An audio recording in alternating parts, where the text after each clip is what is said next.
on Twitter. Washington Journal continues. And we are back with Sabrina Siddiqui, political reporter with the Huffington Post, talking about the politics of the August recess. Okay, so Congress has left Washington, and they are going back and they're going to be talking to their constituents, town hall meetings, all 435 up for re-election in November. The border legislation, one of the last things that the House dealt with before they left. What are Republicans going to need to say to their constituents or explain to their constituents when they go back home?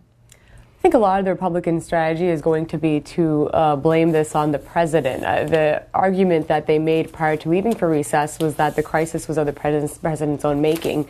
And what they're going to have to explain is why they voted to try to strip funding from his deferred action program, something that will be at odds with some of the messages of 2012, trying to reach out to Latino voters. I think Steve King actually already faced an angry constituent at a town hall. He, of course, is one of the hardliners on the issue of immigration. So there will be a number of Republicans on the defensive because this was supposed to be a time where they were moving toward immigration reform, not further and further away from it. What do you expect the president to do on this border bill? Because the House passed their version, the Senate didn't get it done. So the president said, "I think I'm going to act on my own here." I do think that he has some authority to act on his own. In terms of the funding, however, that's something that the DHS has said that it needs, and they had actually said they would run out of funding by the time Congress came back from recess. There is always some flexibility. Perhaps the administration can move around some funds, but there has been talk about the president taking some potential executive action looking into maybe September. What he might do at this point is unclear, but he has actually been looking for ways to even extend his deferred action program, which, as everyone knows, was a temporary measure. So I think that they're exploring their options, but they've also been cautious because he has a lot of vulnerable red state Democrats who are facing re-election in the Senate, and a couple of them actually didn't even vote for the package that Senate Democrats put forward on the issue of the border. So what can the president do that would satisfy Hispanic groups who want him to take action, but not go too far that it jeopardizes some of these Democrats? I think what he's going to do is try, at least with respect to the border crisis, to continue and figure out how to get as many of these kids into facilities as they can, how to appoint, of course, the appropriate legal representation. That was part of the funding request that he had asked for, in parts that they could make their case for why they should stay in the country. In terms of the executive action, I'm not sure that he will do something sweeping before November. Having said that, the White House was angry that House Republicans were trying to undo even the little so-called executive action that he had taken in 2012 with respect to the deferred action policy. So I think they are increasingly convinced as an administration that there won't be any form of any immigration reform, even coming at the start of the year, as John Boehner had promised. It looks like it would be increasingly difficult for the speaker to get that past his conference. So I do see executive action around the corner. What exactly it'll look like, we'll still find out in the coming weeks. What happened with Democrats on the deferred action policy? They seem to be for changing the law and then they switched. And what is the fallout from that?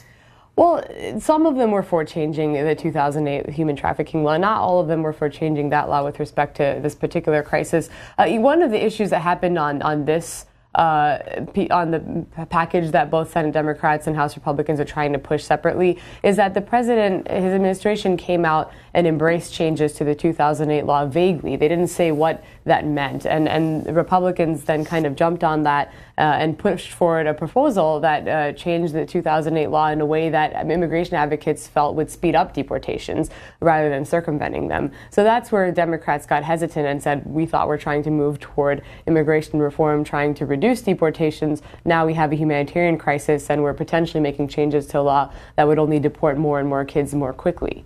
What happens with this issue when they return in September for 12 days? I think that there's going to be a number of things on their plate. This is going to have to be something that'll be resolved if, in fact, the DHS is running out of money because this crisis is only growing greater by the day. They also have to deal with government funding. We do know that they do not want another government shutdown. House Speaker John Boehner has been very clear that there will not be another shutdown. So whether or not they address the issue of funding for their border crisis in the context of funding the government, providing the DHS with more funding there, or whether it continues to be politically fraught. That's something that will remain to be seen, but they will surely be hearing a lot from their constituents that, in theory, could prompt some kind of action. There's a lot of talk in the Republican Party about courting the Hispanic vote, and that they need to broaden their tent and reach out to Hispanic voters who are sometimes conservative socially. This is a piece by Nate Cohn in the New York Times this morning in their Upshot column, Why House Deportation Vote Won't Hurt the GOP in November. And he reports this, that Republican hopes for attracting more Hispanic voters suffered another setback on Friday when the House passed a bill to effectively end President Obama's program to defer deportation of undocumented children. Yet the vote is unlikely to deal a severe blow to the party's chances in November. Hispanic voters may be flexing their growing political muscles in the presidential election, but they have far less sway over the composition of the House or the Senate, particularly in 2014. He said this: the clearest illustration of the extent in which the House GOP is insulated from Hispanic voters is this. The party easily held the House in 2012, even though Republicans won only 30% of the Hispanic vote for Congress, and even though Hispanic turnout in that presidential year was higher than in a midterm election. The reason is simple. In districts held by House Republicans, Hispanics represent only 6.7% of eligible voters.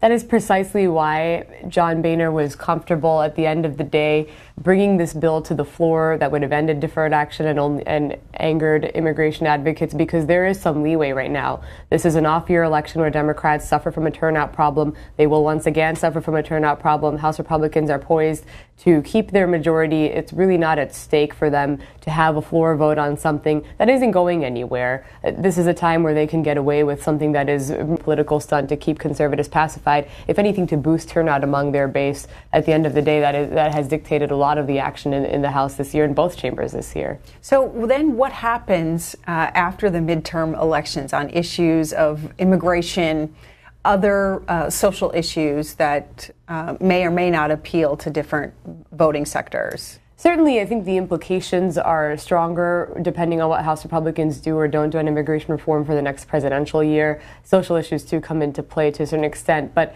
that's where they're going to have to look at how to make those inroads with Hispanic voters. They won't be able to get away with listening to the Steve Kings or the Ted Cruzes beyond November. And that's why John Boehner has said that he would like to do something in 2015. The question, of course, remains whether he's in a position where he feels like he can do that. Perhaps he will feel emboldened after the next election. Having said that, it doesn't seem like he can ever rally his conference around many votes that they consider to be too risky. As everyone knows, he complained about that at a fundraiser, and he was largely referencing immigration reform when he was saying his members whined about having to take tough votes. So I think that they're going to revisit the longer roadmap to the White House after midterms. But right now, certainly when it comes to making inroads with Hispanics, they haven't done much to improve their image. But if they do pass some kind of immigration reform, that would at least be a few steps in the right direction. On the other side of the aisle, for House Democrats, how's it looking, their chances of possibly taking back the House?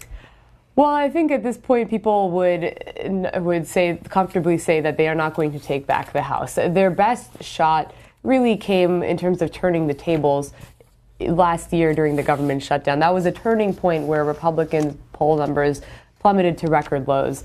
But that did not sustain itself for too long, because at the end of the day, people have a very short-term memory. So when the government was reopened, people really forgot about that fight. The Obamacare rollout happened. That became a very contentious issue for a lot of Democrats.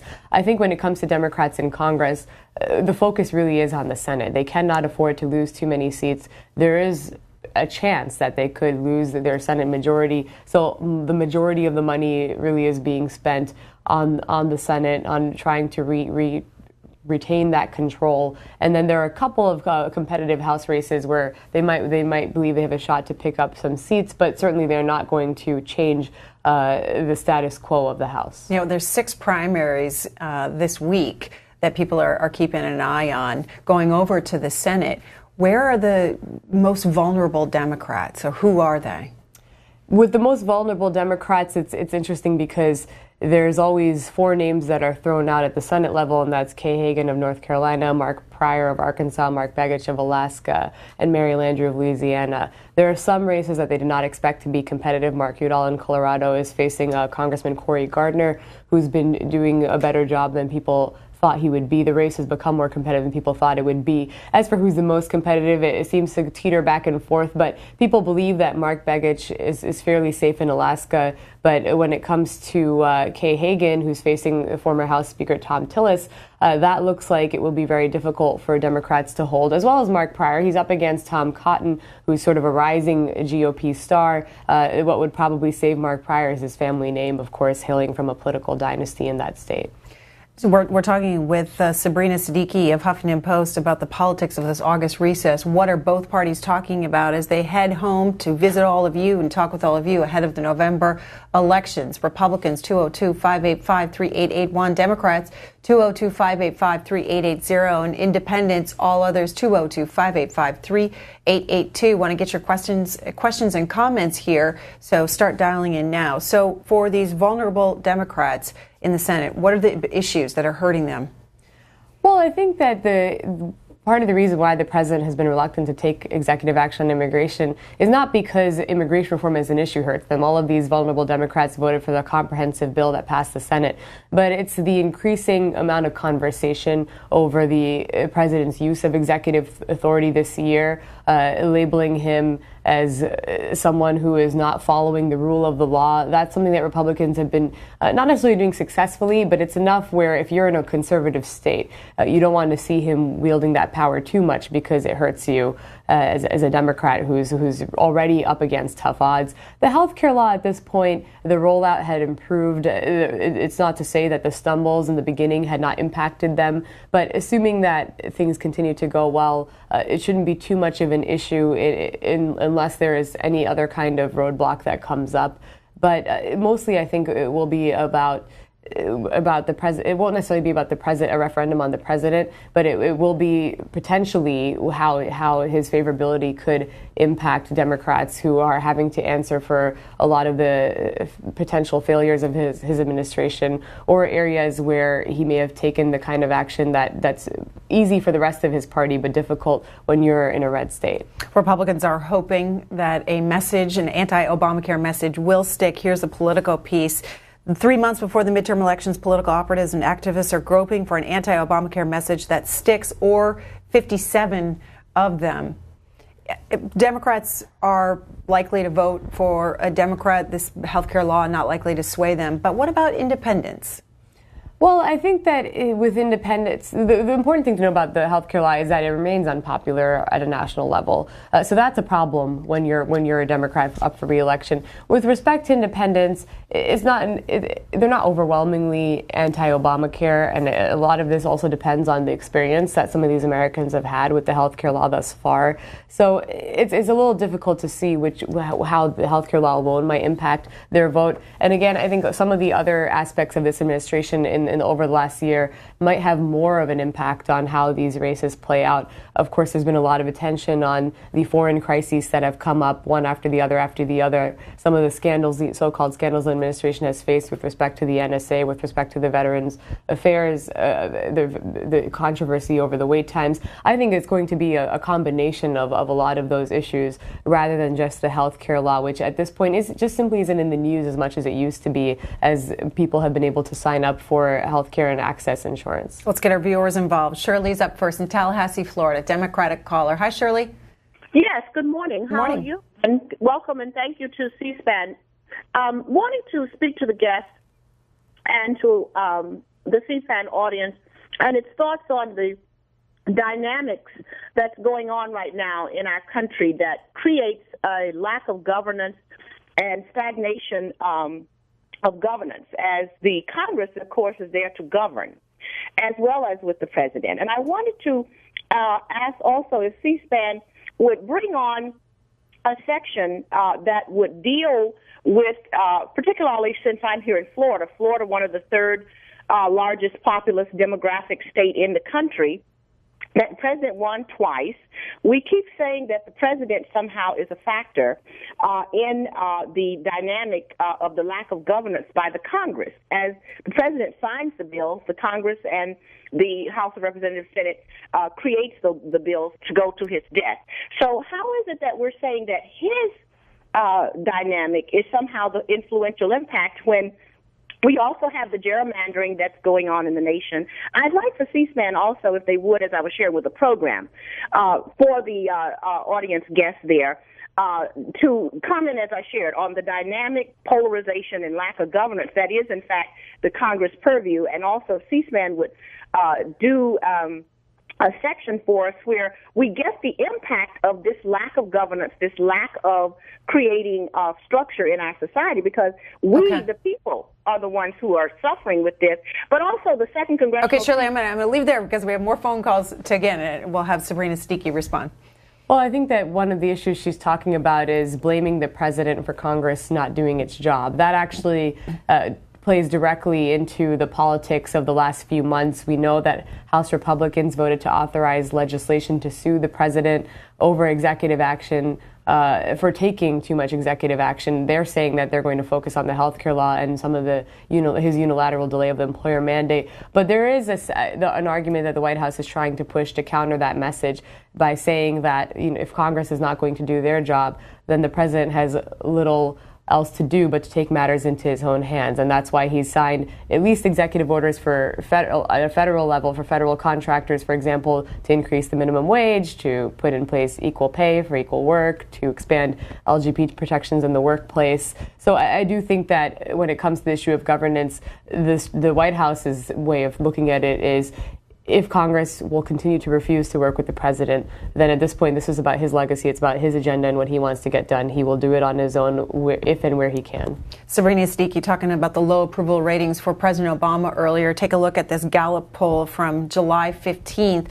The congressional approval rating languishes at low level. More than 1 in 5 say replacing all members is the best way to fix it. We'll go to Jim, Baltimore, Maryland, Democratic caller. Hi, Jim. Hello.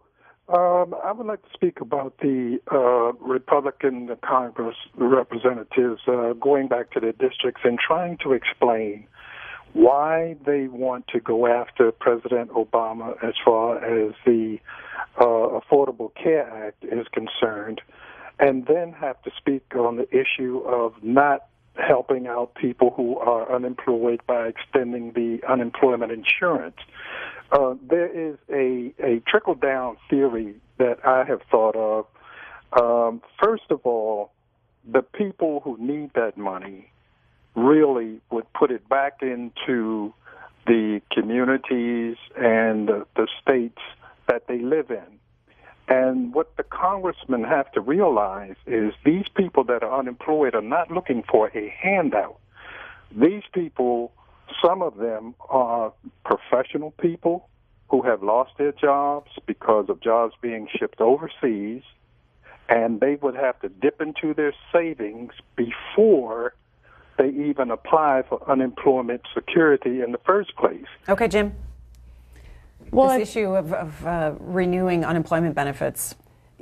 I think that that's something that kind of underscores how quickly Congress moves from issue to issue. There was a time when, at least in the Senate, they were working very day in and day out to try to get to some kind of compromise to reinstate unemployment benefits and retroactively provide pay to those who lost their benefits when they expired last December. And actually, Congressman Paul Ryan is someone who already has, in town halls several months ago, faced backlash from certain constituents who really went after him for implying that unemployment benefits prevent people from looking for work, that they lead to a culture of quote unquote laziness. So that's something that I don't see going away for a lot of Republicans when they go home. Certainly, each one of them knows that in their district there are going to be people who are unemployed. When it comes to, of course, responding to those charges that this is their fault because they have not renewed the benefits, I do foresee Republicans trying to turn the tables and say that the economy has not improved enough, and that's a reflection of the president, not a reflection of themselves, and that they need to work more on job growth, and they'll have their standard talking points, of course, to really fight back. Again, that's an issue that I think has longer-term implications. When it comes to November, it's not going to really have too much of an impact, but when it comes to reaching out to a lot of demographics that they knew they were supposed to reach out to after 2012, that will once again be a debate to be had. Their complete opposition to a lot of government safety net programs. It will be a presidential election year issue, I foresee. Cleveland, Ohio. Joe, independent caller. Hi, Joe. Hi, thank you for taking my call. I want to give a different perspective here that sometimes that we seem to ignore. The Republican Party is becoming the wimp party, and that's why I'm kind of leaning more toward independence. But my point is this. Gutierrez from California wants to open up the borders for 5 million to come back that were deported. And we have people from all around the world, particularly Asia and South America, wanting to come to this country because of prosperity. While we are losing job after job, that's why the unemployment is high. There's no employment. That's why we're going for unemployment. But if someone were to say there is no white caucus in Congress as there is Hispanic and Black American, but if there were a white caucus and they said, let's open the eastern borders to all of white Europe, I wonder what the terms of racism would be cast upon the people that called for that, while these other races are calling for the open border for their own. I think the white liberals better wake up to what they're doing to America, and I thank you for your time. Sabrina Siddiqui, any thoughts? Well, I think that when it comes to immigration reform, part of the problem is that it is a very sensitive issue, and you have to convince at least one group of skeptics. You have to help them understand why immigration reform is important, what the economic benefits of immigration reform are, and drive home the point that these are not people who are taking away jobs. They're actually creating more job growth in the country. And that's the line, certainly, that the White House has tried to push. It's the line that Democrats and even some Republicans have tried to put forward. Marco Rubio, a large part of why he said he embraced immigration reform was because it would actually have a lot of economic benefits. That's what Paul Ryan said, too. So Republicans are cognizant of that being, I think, the central message when it comes to advocating for immigration reform. The problem is that it has not resonated with their base. And then at this current point in time, certainly liberals are not the ones who are standing in the way of immigration reform. It really is a problem on the Republican side that I think they will at least try to make some progress on, as we said earlier, prior to the 2016 presidential election. Joe in Mount Pleasant, South Carolina, independent caller. Hi, Joe. Good morning from Charleston. I'd like to turn to 2016 politics. We've heard a great deal of talk about Hillary Clinton winning the Democratic nomination for president if she decides to run. What hasn't been talked about is who would be on her short list for vice president. What 3 names would you put forward on that list? Ooh, we're getting right to it. There have been a lot of names thrown out, and it seems like Governor Martin O'Malley of Maryland will be one of the few to challenge her in a potential Democratic primary. Now, he has not confirmed it, but there are strong signals that he too would like to run for president.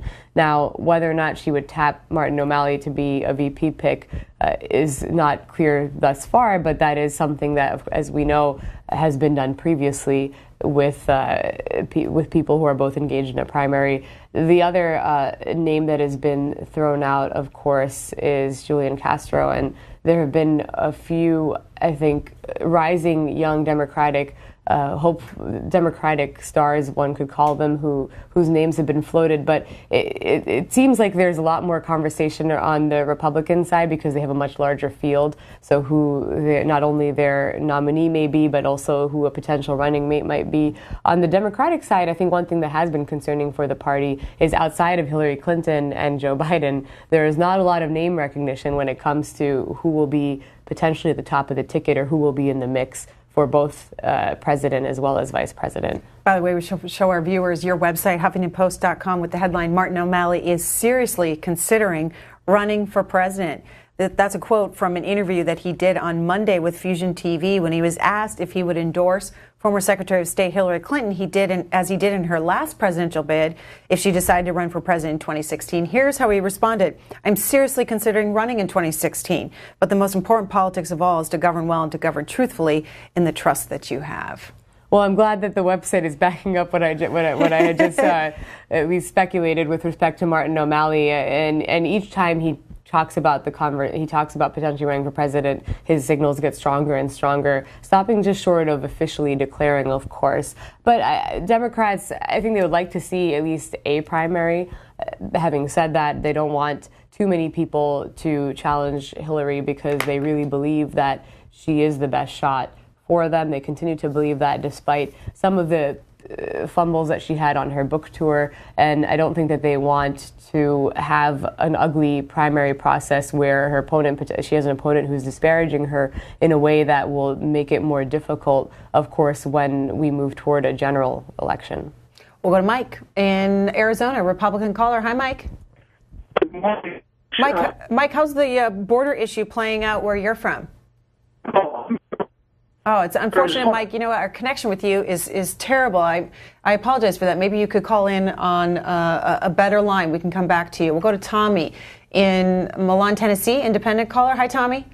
Good morning, Greta. Morning. And, good morning to the young lady sitting there. I Morning. enjoy this common sense discussion about immigration reform. The question I have is, here in Tennessee, some illegal immigrants are pouring into the Memphis area. And the question I have is, would it be better for the childless couples in this country to adopt some of these immigrant children? Since it's obvious we can't send them back to their war-torn countries. I know a woman who goes to church with me. She has a immigrant from a war-torn country in Africa. And I think that would be a great idea. I was wondering your thoughts on that. Okay. So what is going to happen with the children that have crossed the border? The House passed legislation, the Senate did not. So what is happening in the interim? At the moment, the government is trying to house them in as many facilities as they can as they await a trial. And then, of course, they have to make the case for why they can stay in the country. And the reality is that there will be children who are sent back. They won't all be able to stay here. But part of what I think the caller has raised is the point that immigration advocates are trying to make, that this is a humanitarian issue. This is different from the immigration that is associated with people who are coming here, whether legally or illegally, in search of greater economic prospects, who are coming here to look for a job. These are children who are fleeing countries where they and their families have been threatened. They've been victims of violence. They've been threatened both to be killed, to be raped. They've been forced into the drug trade. So they are, at least according to immigration advocates, refugees. They aren't just illegal immigrants. So I think that conversation and the messaging around that could shape how they are treated by a court of law when it comes to whether or not they will be deported. But again, because the number is well over 50,000 unaccompanied minors, the reality is that some of them will be sent back. And those who are at least being housed in facilities for now, the hope is that there will be enough funding for them to have legal representation and really make the case for why they can stay. By the way, this debate playing out in New Hampshire, where New Hampshire Senate candidate Scott Brown, who is the former senator from Massachusetts, has aired television and radio ads and launched an online petition calling on voters to tell President Obama and Mrs. Shaheen that their immigration policies are hurting this country. And he's stumped on the thorny issue at a recent meet and greet at a local Veterans of Foreign Wars Hall in Kingston. So this issue coming into play in New Hampshire. It is. Scott Brown has been, I think, for Republicans, not as strong of a candidate as they had hoped he may be when it comes to challenging Jeanne Shaheen in New Hampshire. She seems to be comfortably ahead when it comes to the polls. And that's why a lot of Scott Brown's tactics have been to really blame the current crisis on the border on the president and Jeanne Shaheen. Of course, Jeanne Shaheen has not only supported the president's immigration agenda, but also voted for the comprehensive immigration bill that passed the Senate. Now, whether that's effective or not in a state like New Hampshire isn't entirely clear. Scott Brown, as we know, in Massachusetts had positioned himself as a moderate. So it's a little at odds with the image that he has created for himself to be hammering the issue of immigration reform, which most modern Republicans have supported, including his own former Senate colleagues, who in today's scheme of things overwhelmingly supported the immigration bill that he is now attacking.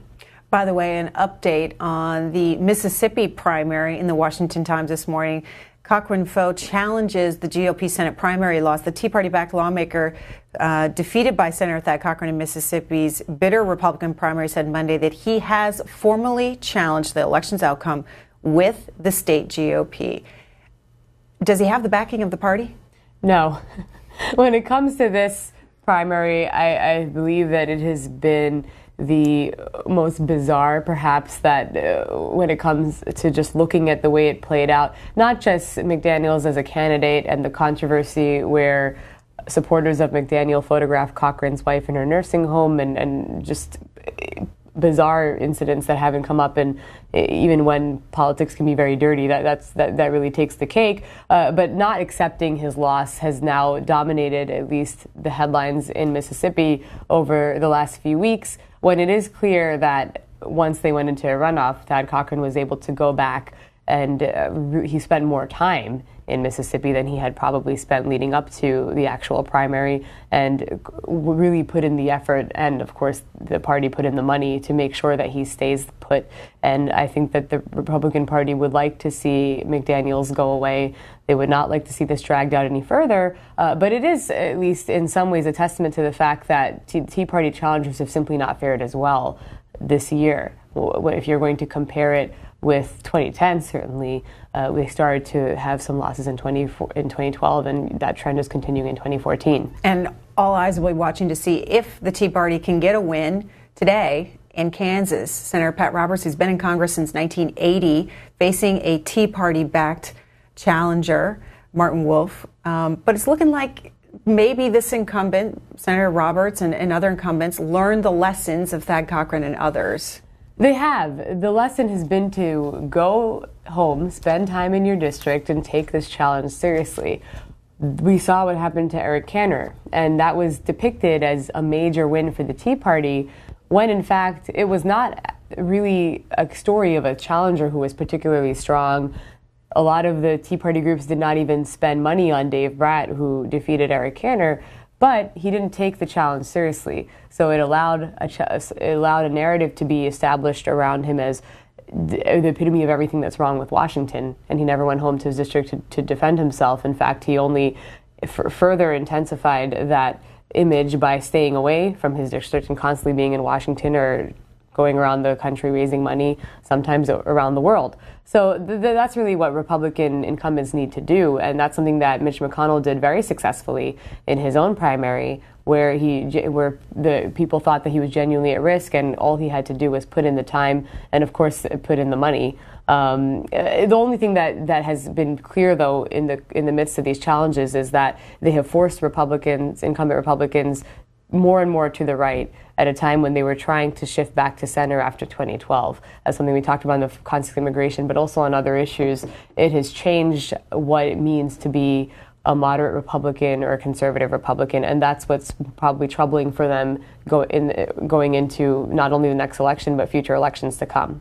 We're going to be talking more about primary day today in our last hour here of the Washington Journal, and including the primaries that are, the states are holding primaries today. There are 4, and we'll talk to 2 reporters, one in Kansas, one in Michigan, to get a local feel of what's happening ahead of polls opening up in those states and voters voting in the primaries. We'll go to Annette next in Chicago Heights, Illinois, Democratic caller.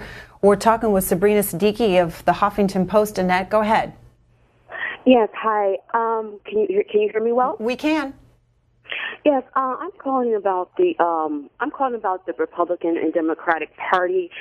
I know a lot of people who have lost their unemployment insurance. They had worked for years but ended up getting laid off, and they lived in very nice areas, nice homes, and when people are talking about, well, during the midterms that the Democrats are not going to come out, I disagree with that, because I know a lot of people who are suffering, and they know that the Republicans had something to do with not working with the Democrats on trying to get those benefits out.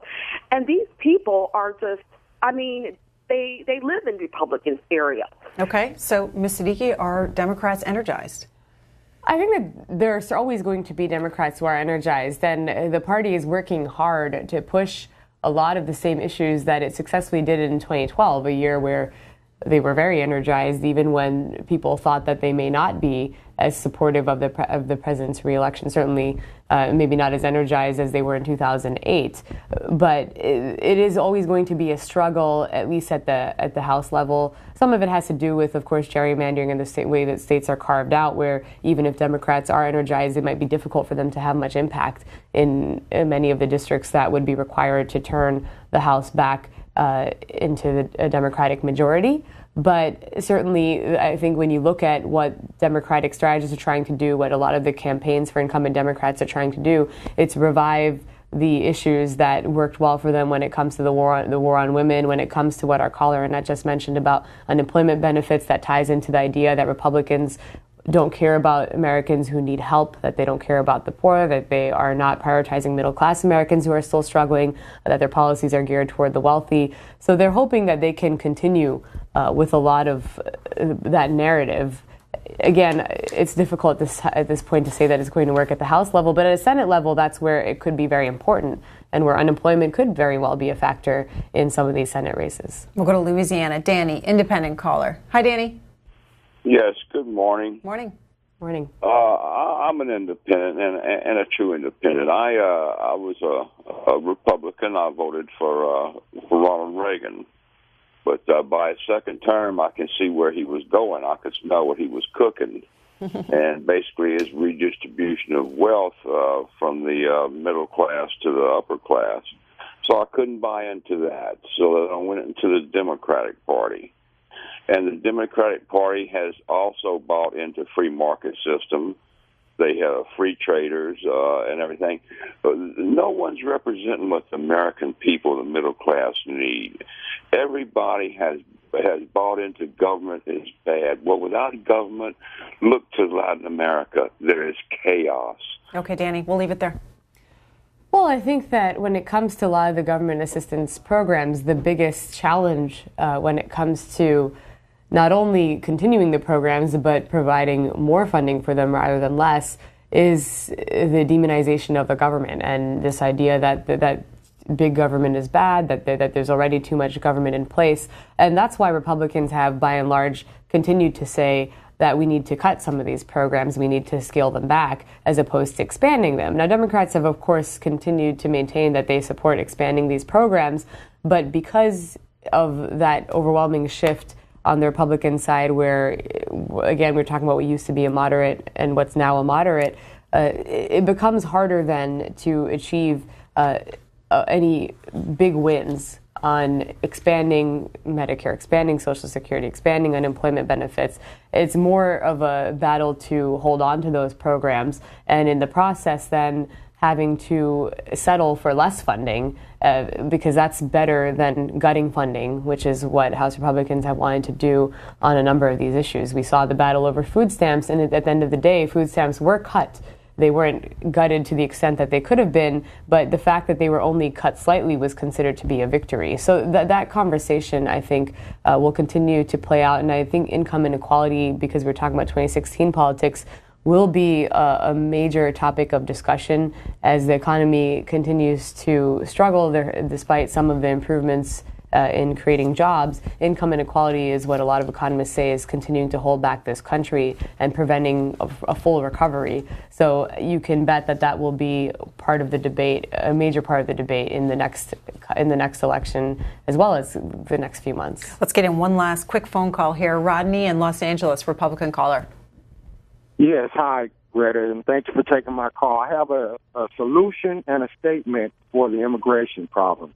I'd like to ask your panelists, where's the official position with the Democrats on E-Verify, which with E-Verify brought in would help the unemployment rate for Americans and as well as deal with the immigration crisis that we have currently.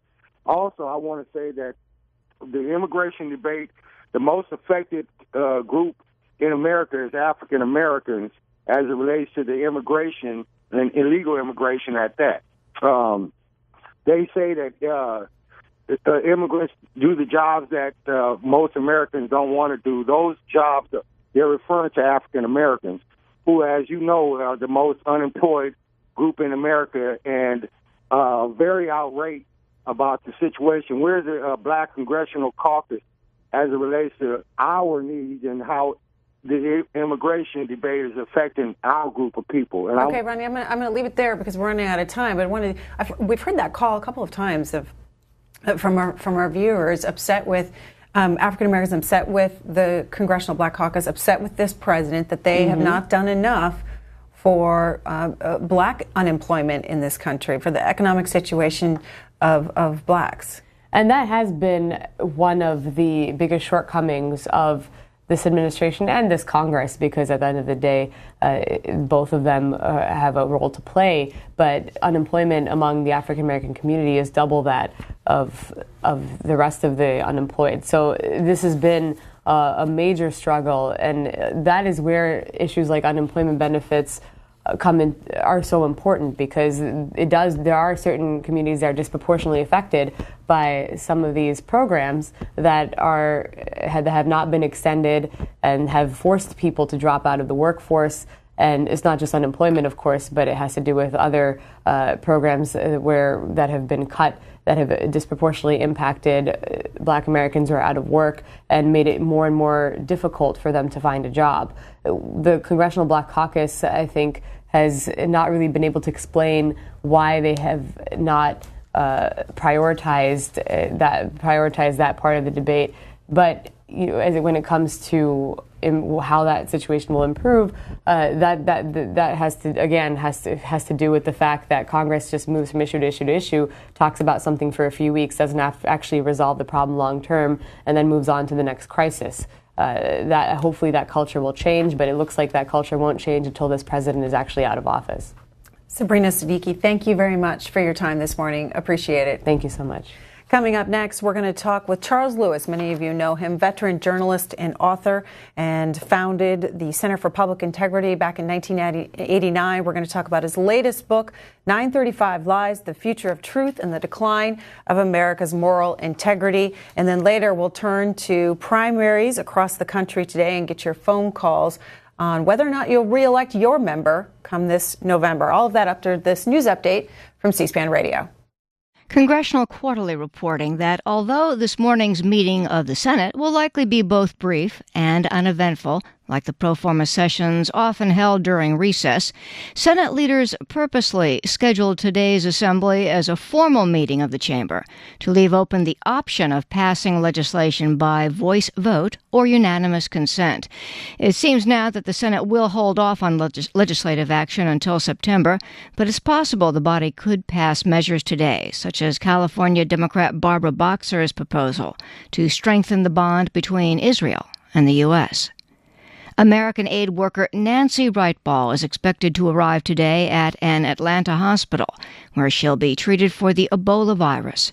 She and her colleague, Dr. Kent Brantley, contracted Ebola while working in Liberia, one of 4 West African nations dealing with the world's largest outbreak. Dr. Brantley is already at that hospital in Atlanta.